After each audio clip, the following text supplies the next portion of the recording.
Hello everyone, welcome again to my channel. तो आज हम एनसीईआरटी के क्लास 5 के ईवीएस के चैप्टर नंबर 10 को पढ़ेंगे, जिसका नाम है बोलती इमारतें। तो जैसा कि हमने चैप्टर नंबर 9 में पढ़ा था, संगीता अरोड़ा की डायरी थी, उसमें वो लोग ट्रैकिंग पर गए थे। वैसे ही इस चैप्टर में कुछ बच्चे हैं जो अपनी दीदी के साथ घूमने के लिए गए हैं कुछ ऐतिहासिक जगहों पर, जिसमें उनकी दीदी जो है वो इतिहास की जानकारी रखती है। तो यहाँ पर उन्हीं के बीच में जो बातें हो रही हैं उसी पर इस चैप्टर में दिया हुआ है। तो चलिए देखते हैं।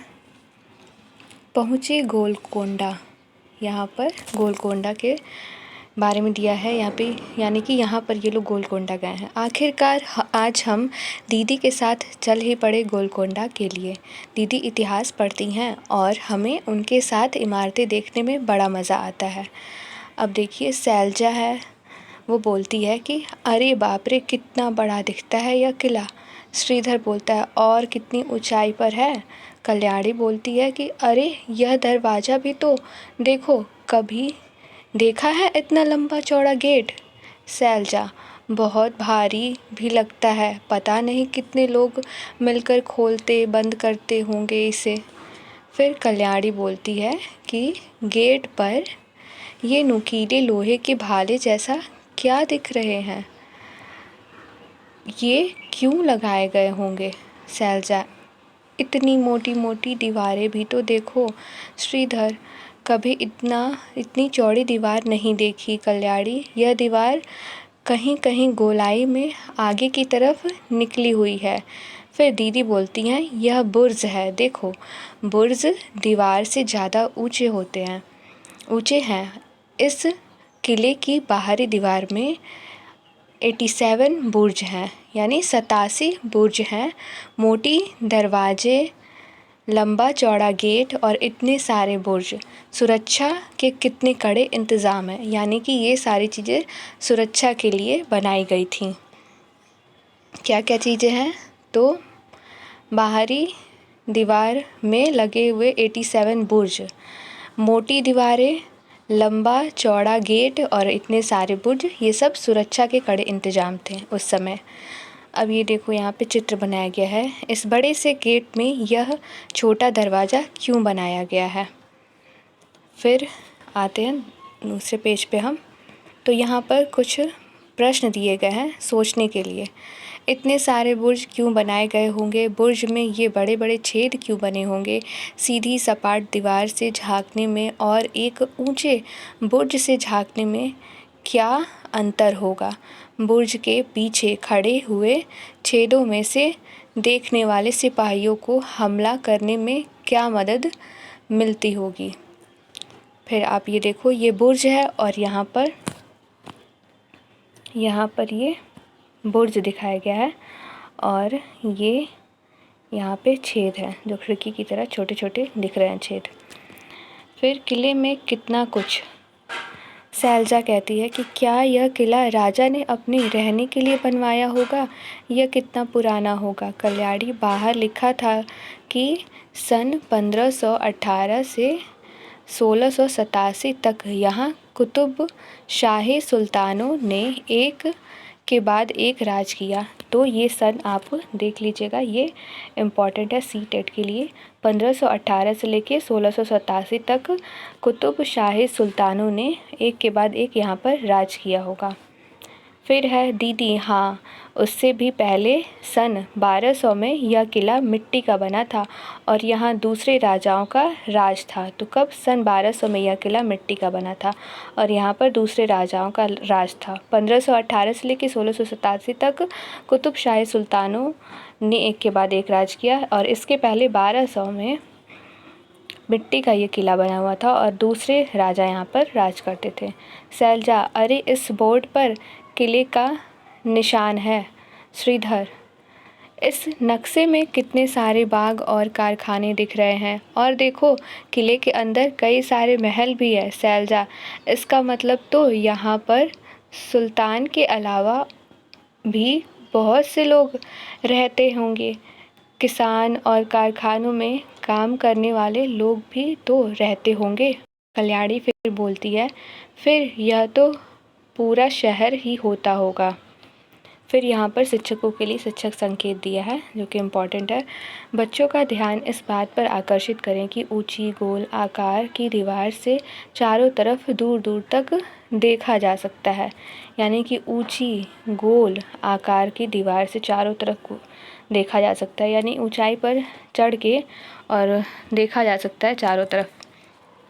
फिर दिया है सुल्तान का महल। श्रीधर, ये सीढ़ियाँ तो ख़त्म होने का नाम ही नहीं ले रही है। सैलजा, उस ज़माने में भी 2 मंजिला इमारतें थी। कल्याणी, अब तो यह टूटी फूटी हालत में है, लेकिन अंदाज़ा तो होता है कि इसमें कितने बड़े बड़े हॉल और कमरे होंगे। श्रीधर, और यह देखो दीवारों पर कितनी बारीक और खूबसूरत नक्काशी की गई है। कल्याणी, एक छत पर हमने फव्वारे जैसा भी कुछ देखा था। दीदी, हाँ, इस किले में कई बड़े बड़े टैंक और फव्वारे थे जिनमें हर समय पानी चलता रहता था। अब ये देखो आपकी, वाह, उस ज़माने की इंजीनियरिंग। सोचो, आज भी इंजीनियर जब मकान बनाते हैं तो कई जगह बरसातों में सीलन आ जाती है। यहाँ तो छत पर पानी के फव्वारे चलते हैं। तब भी ये इमारतें कितनी समझ से बनाई गई हैं। सोचो कि 500 साल पहले लोग कैसे रहते थे। दिमाग में कई सारे सवाल आते हैं, जैसे पानी इतनी ऊंचाई पर कैसे चढ़ता होगा। तुम भी अनुमान लगाओ। तो अभी तो इस समय बहुत सारी टेक्नोलॉजी आ चुकी है और मोटर भी पानी को चढ़ाने के लिए आ गए हैं, और भी बहुत सारे ऐसे मशीन आ गए हैं जो हमारे काम को आसान बना देते हैं। मकान बनाने के लिए भी हर एक चीज़ के लिए मशीन आ चुकी है।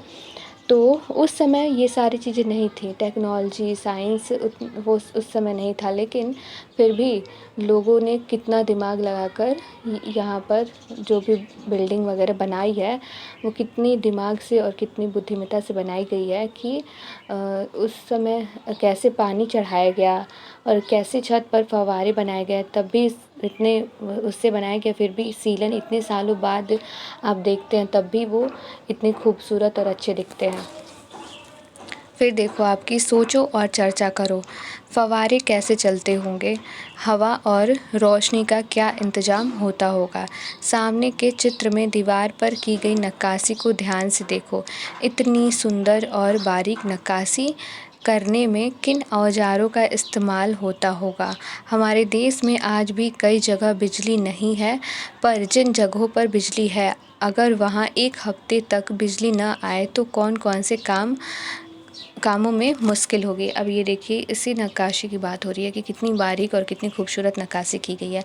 अब ये बताइए आपकी, अगर इस समय में अगर 1 हफ्ते के लिए आपके यहाँ बिजली ना आए तो कितनी परेशानी होगी।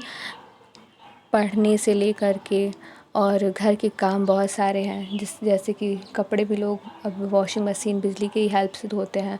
पानी भी बिजली के ही हेल्प से हम भरते हैं, चाहे टंकी में, चाहे आरओ का पानी है, पीने के लिए पानी सब बिजली से ही होता है। और बहुत से लोग इलेक्ट्रिक गैसेस पर खाना भी बनाते हैं। आजकल तो इलेक्ट्रिक वाहन भी आ गए हैं, व्हीकल्स भी आ गए हैं। तो अगर बिजली 1 हफ्ते के लिए चल जाए तो कितने सारे काम रुक जाएंगे, पूरी ज़िंदगी अस्त व्यस्त हो जाएगी 1 हफ्ते के लिए। अब ये देखिए आप, अब यहाँ दिया गया है, कहाँ है पूर्व पश्चिम। तुम जिस जगह पर हो वहाँ पर सूरज किस तरफ से उगता है और किस तरफ डूबता है। पता करो कि तुम जहाँ खड़े हो वहाँ से पूर्व दिशा में क्या क्या है, तुम्हारे पश्चिम में क्या क्या है। अब पता करो कि तुम्हारे उत्तर और दक्षिण में क्या क्या है। तो यहाँ पर सूर्य के उगने से पता किया जा रहा है कि कौन सी दिशा किधर है। फिर है यहाँ पर कुछ प्रश्न बताओ और लिखो। गोलकुंडा के नक्शे को देखो, चारों दिशाएं तीर के निशान से दिखाई गई हैं। अगर तुम बोडली दरवाजे से किले के अंदर देख रहे हो तो कटोरा हौज किस दिशा में है। तो यहाँ पर नीचे बनाया गया है ये नक्शा, जो कि दक्षिण है इधर, पूर्व, पश्चिम और ये उत्तर। इसी नक्शे से बच्चों को जो ऊपर प्रश्न दिए गए हैं उन्हें सॉल्व करना है। फिर यहाँ पर दिया गया है शिक्षक संकेत, जो कि बच्चों को दिशाएं पहचानने में बहुत समय लगता है। वे उत्तर और दक्षिण दिशा को पहचानने में अधिकतर गलती करते हैं। कौन सी दिशा? उत्तर और दक्षिण को पहचानने में अधिकतर गलती करते हैं। हम बड़े भी कई बार सोचते हैं उत्तर ऊपर को होता है। कई बार कागज़ पर भी हम उत्तर ऊपर की ओर दिखाते हैं। दी गई गतिविधि से यह अपेक्षा न की जाए कि बच्चे पहली बार में अपनी समझ बना लेंगे। प्रश्न क और ख का उत्तर बच्चे सामने, पीछे, दाएं बाएं में दे सकते हैं। दिशाओं की अवधारणा को उनके निजी अनुभवों से जोड़ना ज़रूरी है। मतलब कि बच्चों से ज़्यादा उम्मीद नहीं करना है कि वो पहली ही बार में आंसर दे देंगे। उनके ऊपर ज़्यादा हमें कोई भी चीज़ थोपनी नहीं है कि आपको पहली बार में आंसर दे देना है। उनसे हमें ट्राई करने के लिए कहना है, और ज़रूरी नहीं है कि वो किसी दिशा को पर्टिकुलरली उस दिशा के नाम से बुलाएं। जैसे उत्तर है तो उत्तर, ऐसा नहीं। अगर वो बोलते हैं सामने या फिर आगे या पीछे, दाएं या बाएं, ऐसा बोलते हैं, तब भी हमें समझ जाना है। और उनकी जो भी दिशा का अगर ज्ञान हमें उनका रहना है तो हम उनके नॉर्मल लाइफ से जोड़कर कर सकते हैं। जैसे हम ये बोल सकते हैं कि तुम्हारे स्कूल का गेट कौन सी दिशा में है। पहले तो हम कहेंगे सूरज कौन सी दिशा में निकलता है, जैसे ऊपर बताया गया है, कौन सी दिशा में डूबता है। अगर दोपहर का समय है तो हम बच्चों को ले जा कर के ग्राउंड में दिखा भी सकते हैं कि अभी इस वक्त किस दिशा में और किधर है सूरज। और अपने स्कूल के दरवाज़ों को, जैसे गेट है, खिड़की है, इन सब के दरवाज़ों की दिशाओं को हम दिखा सकते हैं। और ये भी बता सकते हैं कि एक तरह से हम स्कूल का ही नक्शा बना करके बच्चों को पहले बता सकते हैं। उसके बाद हम ये गोल कुंडा वाला जो नक्शा है उसको सॉल्व करना सिखाएंगे।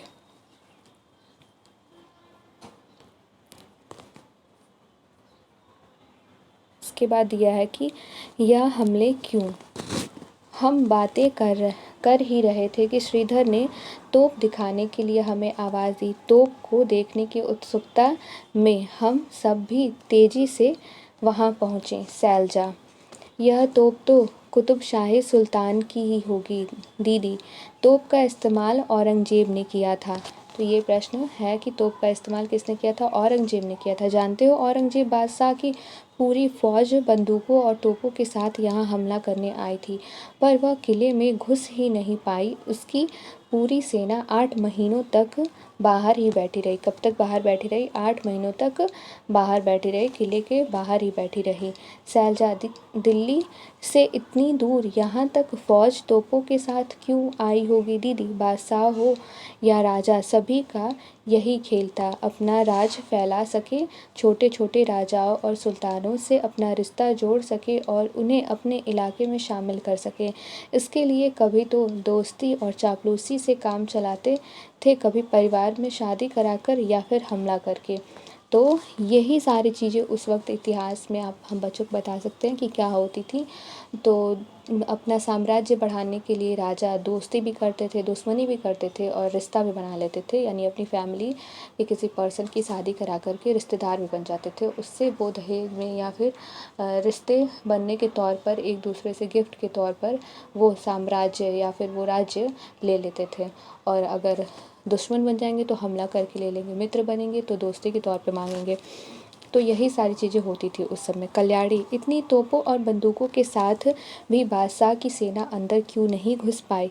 सैलजा, इतनी सारी मोटी मोटी दीवारें नहीं देखी, और नक्शे में तो दीवार से लगी एक लंबी गहरी खाई भी दिखती है, तो सेना अंदर कैसे आती?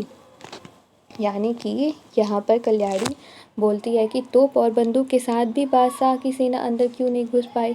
इतने सारे तोप और बंदूक थे। फिर सैलजा बोलती है, तुमने देखा नहीं इतनी मोटी मोटी दीवारें हैं और नक्शे में इतनी लंबी और गहरी खाई भी है, तो सेना कैसे अंदर आएगी? श्रीधर बोलता है, अगर सेना किसी दूसरी तरफ से आने की कोशिश करती तो भी यहाँ बुर्ज पर बैठे सिपाहियों को दूर दूर तक सब कुछ साफ नज़र आ जाता। मुश्किल तो हुआ होगा हमला करना। कल्याणी, सोचो, फौज घोड़ों और हाथियों पर सवार, हाथों में बंदूक लिए आगे बढ़ रही है। यहाँ सुल्तान के फौजी बंदूकों के साथ तैनात है। फिर सैलजा बोलती, ओहो पता नहीं इस लड़ाई में दोनों तरफ के कितने ही सिपाही और लोग मारे गए होंगे, हमले होते ही क्यों हैं। फिर यहाँ पे श्रीधर कहता है, अरे तो बहुत पुरानी बात हुई, आजकल तो बहुत सारे देश के पास न्यूक्लियर बम है, इससे तो एक ही बार में कितनी तबाही हो सकती है। तो युद्ध उस समय में होता था, उस समय के टेक्नोलॉजी के हिसाब से, उस दौर के हिसाब से। युद्ध इस समय भी होता है आज के टेक्नोलॉजी और आज के दौर के हिसाब से। उस समय में तोप होता था, लोग जानवरों का इस्तेमाल करते थे और एक बड़ी सेना बना करके लोगों को जाना पड़ता था। आज बिना कहीं जाए हुए भी लोग, इतनी सारी मिसाइलें बॉम्ब बन चुकी हैं कि एक जगह पर बैठे हुए भी कोई देश किसी देश को उड़ा सकता है बहुत ही आसानी से। अब दिया है कि चर्चा करो। क्या तुमने हाल ही में सुना है कि किसी देश ने दूसरे देश पर हमला किया हो? पता करो कि यह हमला क्यों हुआ होगा, किस तरह के हथियार इस्तेमाल किए गए थे, किस किस तरह का नुकसान हुआ, पता करो। श्रीधर ने किले में जो तोप देखी थी वह कांसे की बनी है। तुमने कभी कांसे की कोई चीज़ देखी है क्या? कांसे की चीज़ें हजारों साल पहले से आदिवासी बनाते आए हैं। आज भी सोचकर हैरानी होती है कि गहरी खानों में से तांबा और टीन कैसे निकालते पिघलाते होंगे, फिर कैसे उनसे सुंदर सुंदर चीज़ें बनाते होंगे। तुम्हारे घर में या आसपास कांसे की कौन कौन सी चीज़ें थीं या आज भी हैं? रंग से पहचानने की कोशिश करो कि कौन सी चीज़ तांबे की, पीतल की या कांसे की है। तो अब बताओ, आपकी रंग से पीतल है तो वो पीले कलर का होता है, तांबा है तो लाल कलर का दिखता है, और जो कांसा है वो थोड़ा ब्राउन कलर का दिखता है। तो अब देखते हैं हम, जब टेलीफोन नहीं था, दीदी हमसे राजा के महल में एक जगह खड़े रहने के लिए कहकर खुद फतेह दरवाजे पर चली गई। कुछ देर बाद दीदी की आवाज़ आई, होशियार, मैं सुल्तान अबुल हसन हूँ, मुझे गाना बजाना और कुचिपुड़ी नृत्य बहुत पसंद है। हमें बहुत हंसी आई, लेकिन हम हैरान भी थे कि दीदी की आवाज़ इतनी दूर तक पहुंची कैसे। बाद में उन्होंने बताया कि फतेह दरवाजे पर खड़े होकर कुछ भी बोले तो राजा के महल में यहाँ सुनाई देता है।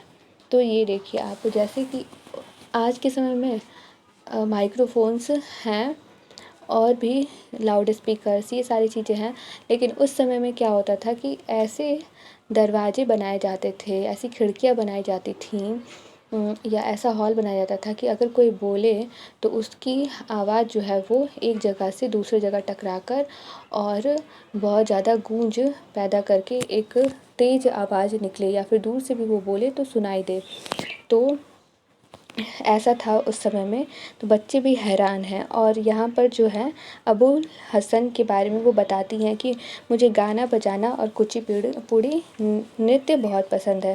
शिक्षकों के लिए संकेत दिया है कि तांबे और पीतल के बर्तनों के चित्र बूंद बूंद दरिया दरिया पाठ में भी दिए गए हैं। बच्चों को प्रोत्साहित करें कि वे रंगों से अलग अलग धातुओं को पहचान पाएँ। तो बच्चों को हम ये प्रोत्साहित कर सकते हैं, और तांबे और पीतल की जो बर्तनें हैं हम बूंद बूंद दरिया दरिया चैप्टर में उन्हें दिखा सकते हैं। तो मैंने पहले ही बूंद बूंद दरिया दरिया चैप्टर जो है वो पढ़ा रखा है, आप वहाँ पे जाकर उस चैप्टर को पढ़ सकते हैं, जो कि प्लेलिस्ट में है क्लास 5 के ईवीएस के चैप्टर्स में। फिर यहाँ पर दिया है कि पानी का इंतज़ाम। यह चित्र उस ज़माने की बहुत पुरानी पेंटिंग को देखकर बनाया गया है। सोचो बैलों का इस्तेमाल क्यों हो रहा है। अंदाज़ा लगाओ कि बैलों के घूमने से इस डंडे के ठीक नीचे लगा ड्रम किस दिशा में घूमेगा। इसके साथ लगा दांतेदार पहिया किस दिशा में घूमेगा। हाथ के इशारे से बताओ। देखो दांतेदार पहिया से लगा डंडा ज़मीन के नीचे जाकर किस पहिए से जुड़ा है। तो यहाँ पर आप देखो, ये पहिया दांतेदार, फिर ये ड्रम है, फिर ये डंडा लगाया और ये बैल जो है वो इसके चारों तरफ ऐसे ऐसे घूम रही है।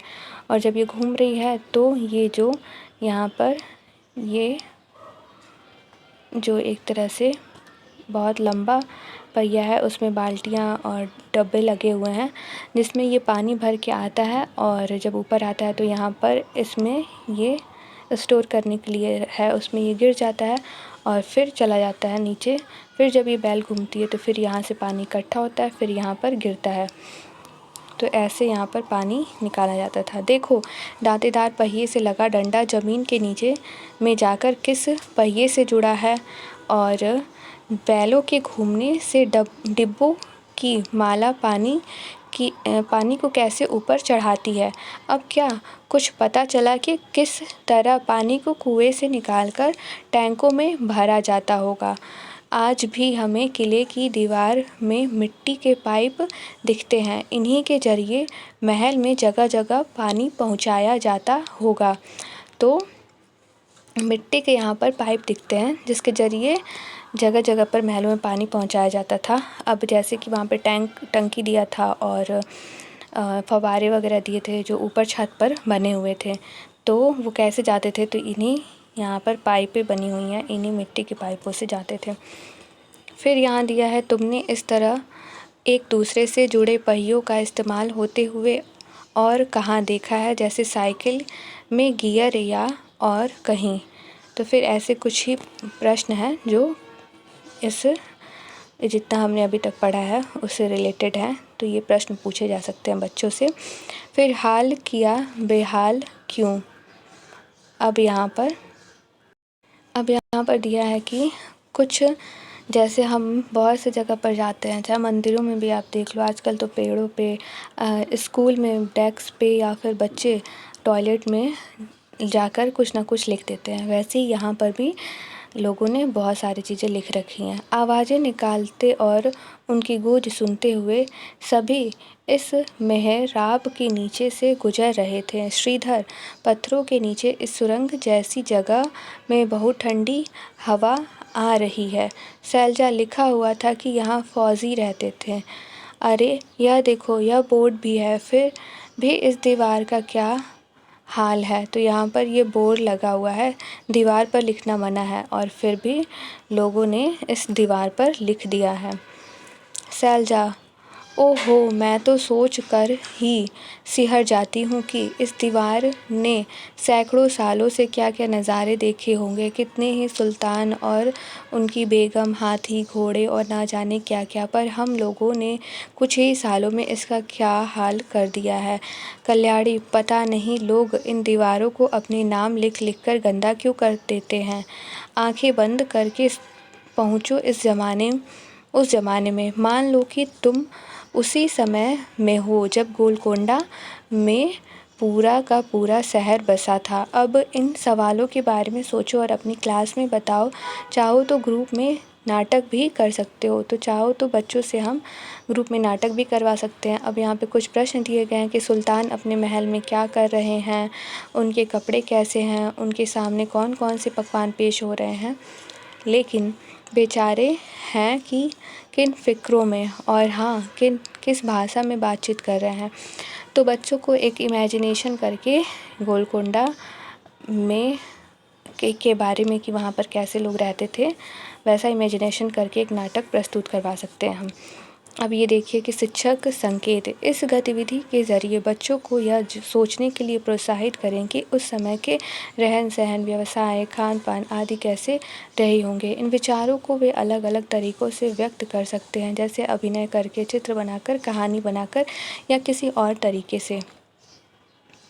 फिर वैसे ही कुछ प्रश्न दिए गए हैं, इन प्रश्नों को ही उत्तर में बच्चे नाटक में प्रस्तुत कर सकते हैं। उनके महल पर फव्वारे तो चल ही रहे होंगे ना। यही सारे प्रश्न हैं जो अभी तक पढ़ा गया है, उन्हीं पर इमेजिनेशन करके एक नाटक बनाया जा सकता है। फिर यहाँ पर दिया है कि म्यूज़ियम पहुँचे। गोलकोंडा देखकर वापसी में ये बच्चे हैदराबाद की म्यूज़ियम संग्रहालय में भी गए। म्यूज़ियम में बहुत पुरानी चीज़ें रखी होती हैं। इस म्यूज़ियम में गोलकोंडा किले के आसपास खुदाई के दौरान मिली चीज़ें भी थीं, जैसे बर्तन, औजार, जेवर, हथियार वगैरह। शैलजा: अरे, ये बर्तनों के टुकड़े भी संभाल कर इस शीशे में अलमारी में क्यों रखे हुए हैं? वह देखो, वह छोटी सी प्लेट तो कांसे की है, वह नीला टुकड़ा तो चीनी मिट्टी का लगता है दीदी। इन्हीं सब चीज़ों से तो पता चलता है कि उस ज़माने में लोग कैसे रहते थे, किन किन चीज़ों का इस्तेमाल करते थे और क्या क्या बनाते थे। सोचो, अगर यह सब संभाल कर नहीं रखा होता तो क्या तुम आज उस ज़माने के बारे में इतना कुछ जान पाते। तो बच्चों को ये चीज़ देख के हैरानी होती है कि छोटे छोटे बर्तनों के टुकड़े भी रखे गए हैं, तो ऐसा क्यों? उन्हें लगता है कि ये क्यों रखा गया है, उनको लगता है कि ये तो वेस्ट है। लेकिन दीदी बताती हैं कि ये इसलिए रखा गया है ताकि आगे चल कर के लोग जान सके कि उस समय में लोग कैसे रहते थे, उनका रहन सहन कैसा था। अगर ये चीज़ें अगर संग्रहित करके नहीं रखी गई होती तो लोगों को नहीं पता चलता उस समय की स्टोरीज़ के बारे में, और इतिहास भी नहीं होता। फिर शिक्षक संकेत दिया है कि बच्चों को प्रोत्साहित करें कि वे अपने बड़े बूढ़ों और आसपास के लोगों से पुराने समय के बारे में बातचीत करें। यह इतिहास की समझ बनाने में सहयोगी रहेगा। एज़ यूजुअल अभी तक हम लोग सारे चैप्टर्स में देखते आए हैं कि हर चीज़ पे हमें अपने बड़े बूढ़ों बुजुर्गों से डिस्कस करना है। तो इन सब चीज़ों से हम डिस्कस करेंगे तो ये अंतर जान पाएंगे कि आज के समय में और उस समय जो वक्त था कितना अंतर आया है दोनों समय में। फिर ऐसे यहाँ पर कुछ प्रश्न दिए गए हैं। फिर इमारत का सर्वे ये दिया गया है, तो ये सारे प्रश्न हैं। फिर यहाँ पर शिक्षक संकेत दिया है, जिसमें दिया है कि बच्चों से इतिहास के स्रोतों के बारे में बात करें, जैसे कि नक्शे, चित्र, खुदाई से निकली चीज़ें, किताबें, हिसाब के दस्तावेज आदि। फिर है कि तुम भी अपना म्यूज़ियम बनाओ। रजनी केरल के मल्लापुरम ज़िले के एक सरकारी स्कूल में पढ़ती है। तो मल्लापुरम ज़िला कहाँ है? तो केरल में है। उन्होंने अपनी क्लास में के बच्चों के साथ मिलकर अपने और आसपास के बहुत से घरों से पुरानी चीज़ें जमा की, जैसे पुरानी छड़ियाँ, छतरियाँ, लकड़ी की खड़ाऊ, चप्पल, बर्तन वगैरह। उन्होंने आज ये सब चीज़ें जैसी होती हैं वह भी देखी। फिर बच्चों ने और रजनी ने मिलकर एक प्रदर्शनी लगाई, जिसे आसपास के लोग भी देखने आए। तुम भी यह कर सकते हो। चित्र को देखो और बताओ। यह लगभग 500 साल पुरानी पेंटिंग है, जिसमें दिखाया गया है कि आगरे का किला किस तरह बनाया जा रहा था। तो यहाँ पर आगरे का किला बन रहा है। इस चित्र के माध्यम से ये बताया जा रहा है कि किस तरह बनाया जा रहा था। जैसे कि इस वक्त तो मोबाइल है, कैमरा है, फ़ोटोज़ हैं, तो फ़ोटो कैमरा वगैरह ये सारी चीज़ें होती हैं, तो लोग चित्र इकट्ठा कर सकते हैं, अपने फ़ोटोज़ इकट्ठा कर सकते हैं। लेकिन जब ये कैमरा का आविष्कार नहीं था, कैमरा नहीं था, तो लोग चित्र बनवाते थे उस समय के दृश्य का, जिससे कि आगे इसे संग्रहित किया जा सके। चित्र में लोग किस किस तरह के काम करते नज़र आ रहे हैं, कितनी औरतें और कितने मर्द काम कर रहे हैं। देखो, यह भारी खंभा ढलान पर कैसे ऊपर ले जा रहे हैं, और भारी चीज़ ढलान पर चढ़ानी आसान होती है या सीधी ऊपर से ले जानी। क्या मशक में भरकर पानी ले जाता हुआ आदमी देख पाए? तो यहाँ पर देखिए आप, ये भारी सा खंबा ऊपर ले जाया जा रहा है। फिर पानी भी लोग भर करके ले जा रहे हैं। यहाँ पे औरतें भी काम कर रही हैं। तो यही था इस चैप्टर में। यहाँ पर हम क्या समझे, संगीत को लगता है कि म्यूज़ियम में पुरानी चीज़ें संगीता को लगता है कि म्यूज़ियम में पुरानी चीज़ें संभाल कर रखना बेकार है। तुम उसे कैसे समझाओगे कि म्यूज़ियम का होना ज़रूरी है? तुम्हें क्या लगता है इस पाठ का नाम बोलती इमारतें क्यों रखा गया? तो यही था इस चैप्टर में। और रही बात म्यूज़ियम की, तो बच्चों को हम म्यूज़ियम दिखाने भी ले जा सकते हैं, इससे उन्हें और अधिक पता चलेगा। और अगर किसी ऐसे जगह पर रहते हैं बच्चे जहाँ पर कोई ऐतिहासिक प्लेस है, तो हमें ले जा कर के उन्हें दिखाना चाहिए। और ये गोलकोंडा वाला जो स्टोरी है उससे हमें उनको रिलेट करना चाहिए कि वहाँ पर हमने क्या पढ़ा था स्टोरी में। फिर यहाँ पर जैसे बहुत सारी जगहें हैं जहाँ पर लोग रहते हैं आसपास, और कुछ ऐतिहासिक प्लेसेस हैं, तो जैसे बहुत सारी जगहों पर बुद्ध भगवान का प्लेस है, तो वो भी एक तरह से ऐतिहासिक है। और भी बहुत सारी जगहें हैं, जैसे अगर लखनऊ में आप रहते हैं तो वहाँ पे तो बहुत सारे ऐतिहासिक प्लेस हैं। तो बच्चों को ऐसे भ्रमण पे ले जाया जा सकता है और उन्हें दिखाया जा सकता है। और नहीं तो अपने स्कूल की ही बहुत सारी पुरानी चीज़ें दिखाई जा सकती हैं और बताया जा सकता है कि म्यूज़ियम में कैसे पुरानी चीज़ें रखी जाती हैं। फिर म्यूज़ियम में भी बच्चों को ले जा सकते हैं। तो बस यही था इस चैप्टर में। और जो सीटेट के पॉइंट ऑफ व्यूज़ जितने भी शिक्षक संकेत हैं उसको बहुत अच्छे से आप देख लीजिएगा। और फिर गोलकोंडा के बारे में जो दिया है कुछ इम्पॉर्टेंट पॉइंट की कितनी उस समय कितने समय से ये बना हुआ था, जैसे कि यहाँ पर दिया गया है कि सन 1518 से लेकर 1687 तक यहाँ कुतुबशाही सुल्तानों ने एक के बाद एक राज किया और 1200 में यह किला मिट्टी का बना हुआ था। फिर गोलकोंडा कहाँ पर है ये आप पर तैयार कर सकते हैं। और कितने बुर्ज थे, तो 87 बुर्ज। ऐसे ही कुछ छोटे छोटे जो प्रश्न हैं जो इम्पॉर्टेंट है, और सारे शिक्षक संकेत उसको सबको तैयार कर लेना है। और फिर ये वाला पॉइंट भी आप देख लीजिएगा। तो यही सारी चीज़ें थी इसमें इम्पॉर्टेंट। एंड अगर आपको ये एक्सप्लेनेशन पसंद आया हो तो आप वीडियो को लाइक कर सकते हैं और हमसे जुड़े रहने के लिए चैनल को सब्सक्राइब कर सकते हैं। Thank you.